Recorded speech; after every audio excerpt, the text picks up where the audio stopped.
All right, guiding principles. So in general, under GDPR, Article 5, personal data must be processed lawfully, fairly, and in a transparent manner, collected for specified, explicit, legitimate purposes, collected only as necessary, relevant, and adequate for the intended purpose. It must be accurate, must be retained in personally identifiable form only for so long as necessary, and it must be held and processed in a secure manner.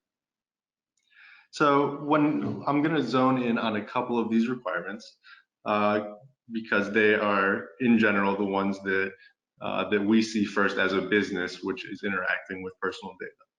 So number 2, personal data must be collected for specified, explicit, legitimate purposes.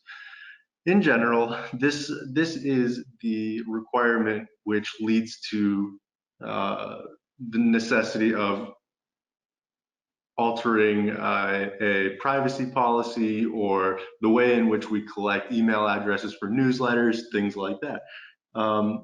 There are plenty of guides online to help ensure data is collected in a way which is explicit, and that those explicit and legitimate purposes are conveyed to the individual providing personal data.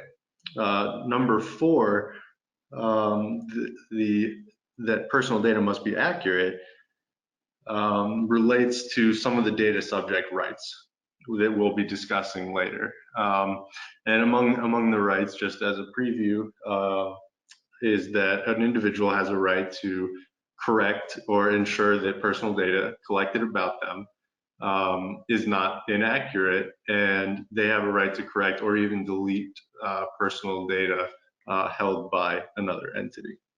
For more information, click on the link below or visit databrackets.com.